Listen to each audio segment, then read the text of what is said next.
Known to the West as Mehmed II, he was an Ottoman Sultan, and in the time of his rule he would accomplish one of the greatest achievements in history: conquering Constantinople. This great achievement was no accident. Rather, it was the result of comprehensive planning and years of religious development. This video explores Mehmed's military genius through his war preparations and how he earned the famous title of Muhamad Alfatih, or Mehmed the Conqueror. From an early age, Muhamad Alfatih showed signs of great leadership skills through his experiences as a governor in Amasya and showed enthusiasm for the pursuit of knowledge. His mentor, Muhammad Shamsuddin bin Hamza, was an advisor to the Sultan from a young age, teaching him the religious sciences, Islamic history, language, and prophetic character. He also inspired Muhammad Alfatih to conquer Constantinople. However, this was no easy task, as Constantinople had withstood many sieges and attacks for over 800 years because of its formidable defenses. Even Muslims of the past tried and failed to do so.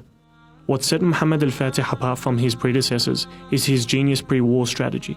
He signed peace treaties with Serbia, Hungary, and Bulgaria to uphold ceasefire during the forthcoming siege.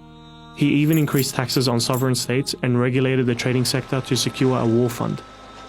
The military strategy took the majority of Muhammad's focus. He was able to amass hundreds of thousands of foot soldiers, as well as cavalry, gunmen, and janissaries from all across the Muslim world. He also equipped his army with the latest warfare technology, which had not been owned by any other nation except for the Ottomans. This was a giant cannon that was essential to taking down the Theodosian walls. Mehmed took no risks.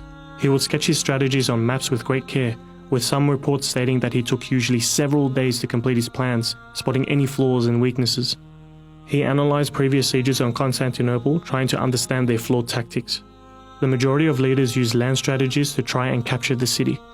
The Byzantines were not affected by this, seeing that they used the sea for trade routes and war supplies.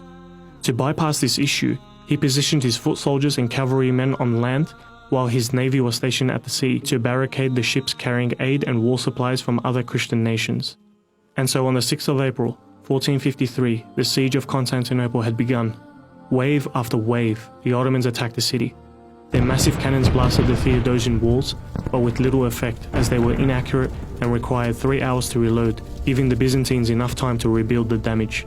The assaults made by Ottoman infantries were repeatedly repelled and pushed back by the defenders. On the other side of the siege, the Ottoman naval fleet encountered another issue, as the Byzantines had stretched a massive chain across the Golden Horn Bay.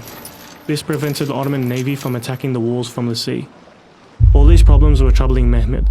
He knew that if he were to be victorious, he would have to adapt to the changing conditions.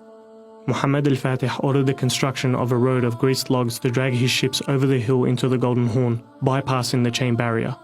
The defenders were forced to disperse part of their forces to defend the sea walls along the Golden Horn. The Byzantines were being overwhelmed at several different points. Panic ensued, and the Byzantine defenses collapsed. And surely enough, Ottoman flags were seen on top of a small gate. Finally, after a 53-day siege, on the 29th of May 1453, Sultan Mehmed had conquered Constantinople. Following the conquest, Mehmed protected both Jews and Christians and respected their rights as citizens of Constantinople.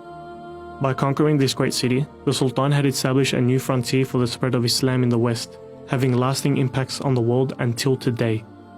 Muhammad Alfatih showed us that in order to accomplish anything, not only do you need to rely on Allah, but also to put in the effort yourself.